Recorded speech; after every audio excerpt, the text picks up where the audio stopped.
Hello, and welcome to Write Volume's Asian American History More. Write Volume's goal is to give diverse voices an outlet for expression, which we have been doing through our anthology series. In order to celebrate Asian American history, we decided to give people an Asian American history present. Here's a quick intro to a writer you may not know, but maybe you should. John Okada. John Okada was a first-generation American born in Seattle, Washington on September 23, 1923. When the Japanese attacked Pearl Harbor, Okada was attending the University of Washington and was sent to an internment camp, like the other 120,000 ethnic Japanese under President Roosevelt's executive order on February 19, 1942. Okada was sent to Minidoka, Idaho. There, all males over the age of 17 were required to fill a loyalty questionnaire, which was administered by the War Department to the internment camps. Okada filled it out in 1943. There were two questions which received the most attention. One asked if the reader was willing to serve in the U.S. Armed Forces. The second asked if the reader would swear allegiance to the United States and forswear allegiance to Japan and its emperor. Any who answered yes were drafted to fight in the All-American Japanese Combat Unit. Any who answered no to the question would become known as no-no boys and would be imprisoned for disloyalty. This moment would become integral to Okada's novel, No-No Boy. During World War II, Okada volunteered to join the U.S. Army Air Force, was trained by the Military Intelligence Service, and was stationed in Guam, translating Japanese documents and propaganda.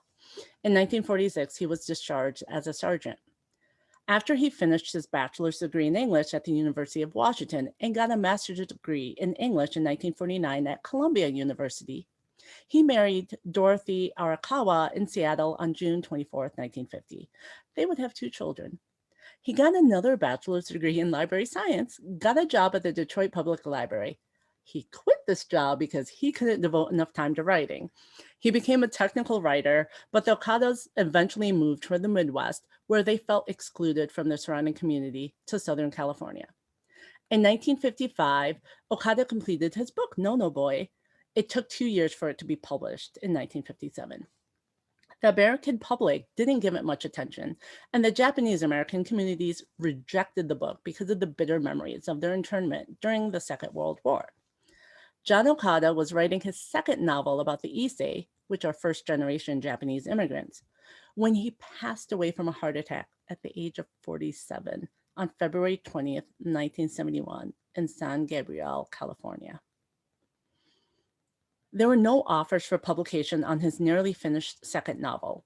Mrs. Okada asked the Japanese American Research Project at UCLA if they wanted it. When they declined, she burned the documents, so his second novel was lost. After Okada's death, 4 Asian American writers and scholars, Jeffrey Paul Chan, Frank Chin, Lawson Fusawa Inada, and Sean Wong, found an old copy of No-No Boy at a bookstore. This rediscovery of Okada's work eventually led to its republication, and people began to appreciate Okada's literary and No-No Boy's historical value as a strong early voice in the recording and interpreting of Asian American experience. Let's get a better glimpse of Okada's only novel, No-No Boy. Martha Nakagawa wrote an article called Rethinking Loyalty and Resistance in John Okada's No-No Boy on November 20th, 2019. I'm going to read the section where she describes the actual loyalty questionnaire given out by the U.S. Army and War Relocation Authority during their internment camps as a registration process for Japanese Americans, which will help us glimpse a level of the confusion generated and how this is relevant to the novel. Among the Nisei, which is second generation, anxieties arose over whether answering yes to question 27, which asked about the willingness to serve in the armed forces of the United States, meant a person was automatically volunteering for the Army. Also problematic was question 28, which asked a compound question of swearing allegiance to the United States and forswearing allegiance to the Japanese emperor. A yes implied that the respondent had once sworn an allegiance to the emperor of Japan that they never had. For those who answered no to the poorly written questions, the unintended consequence was to create on paper a class of so-called disloyals who can then be easily segregated from the rest. They were shipped off to Tule Lake Segregation Center. The Japanese American community itself bought into the notion that these men and women were disloyal and came to refer disdainfully to the segregees as no-nos. But a second form of mass protest emerged a year later in January 1944 when the Army reinstituted the draft for the Nisei camps. These young draft resistors had answered yes, yes to the loyalty questionnaire. Those who qualified their answers received individual hearings and were therefore deemed loyal. However, they refused to report for induction while imprisoned in concentration camps until their rights were first restored and their families released from camps. In all, 315 were convicted of violating the Selective Training and Service Act of 1940 and sentenced to an average of 3 years in a federal penitentiary, alongside people with serious criminal convictions. They were pardoned by President Truman on December 23, 1947. These two types of protesters, draft resistors and no-nos, were not one and the same. As depicted in Okada's novel, Ichiro is clearly a draft resistor who served 2 years in the federal penitentiary, yet throughout the story, he is described as the no-no boy from which the book takes its name. End excerpt. As you can see, the situation was confusing and divisive to Americans, which helps explain the cool reception to the initial publication of the book that the book received. I'm also going to share with you an excerpt from an article called John Okada's No-No Boy is a Test of American Character by Karen Tay Yamashita on May 21st, 2019 in The Atlantic. That article was also adapted from Karen Tay Yamashita's introduction to No-No Boy. No-No Boy is about Nisei men, Ichiro, his high school-age brother Taro, his draft resistor buddies, rebellious Freddy, and diffident Gary, and Nisei veterans such as Eto, Bull, the wounded Kenji, and its absent Ralph. Though there is a single female Nisei character, Emmy, this is, well, a guy's book. It's not just a bunch of guys claim the discovery of this novel, or that it's about men returning from war and incarceration to reclaim their masculinity. Its very texture of realist noir, its perceptions and frustrations read masculine, carving spaces of worth out of secondary citizenship and the misogyny towards the symbolic motherland. The anger in this novel, with its raw encounters of race, aggressively violent or ironically masked, and the intense narrative interiority of a racialized self makes it, I believe, a close literary kin to Richard Wright's Native Son. The demeaning designation of boy in the title is significant. While rooted in particular history in the moment, No-No Boy is also a story of young men who make choices in wartime and who, upon returning, whether as conscientious objectors or wounded soldiers, discover that home is not the same home that it was before.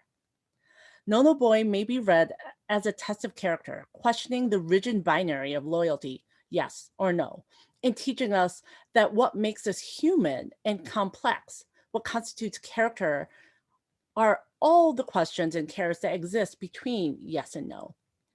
Ethical and political choices, our best intentions, our social and cultural being, beliefs, courage, fears, failures, and compassion. More than half a century later, Okada's novel challenges us once again with the question of character, asking us as individuals and as a society what we are made of. End excerpt.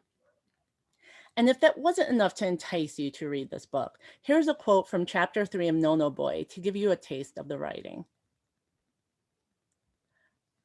Time would ease the rupture which now separated him from the young Japanese who were Americans because they had fought for America and believed in it. And time would destroy old Japanese who, living in America and being denied a place as citizens, nevertheless had become inextricably a part of the country, which by its vastness and goodness and fairness and plenitude drew them into its fold, or else they would not have understood why it was their sons, who looked as Japanese as themselves, were not Japanese at all, but Americans of the country America. In time, he thought, in time there will be a place for me. I will buy a home and love my family And I will walk down the street holding my son's hands, and people will stop and talk with us about the weather and the ball games and the elections. I will take my family to visit the family of Freddie, whom I just left, as I did because time has not yet done its work.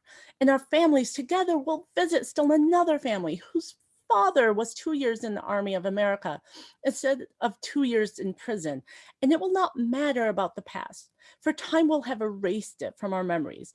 And there will only be joy and sorrow and sickness, which is the way things should be. And as his heart mercifully stacked the blocks of hope into a pattern of an America which would someday hold an unquestioned place for him, his mind said, no, it is not to be. And the castle tumbled and was swallowed up by the darkness of his soul. For time might cloud the memories of others, but the trouble was inside of him, and time would not soften that. This has been a Wright Volumes Asian American History More. And there are many more Asian American history presents if you look. Feel free to follow Wright Volumes on Twitter, Instagram, Facebook, YouTube, or sign up for our email list on our website, www.wrightvolumes.com. Thank you.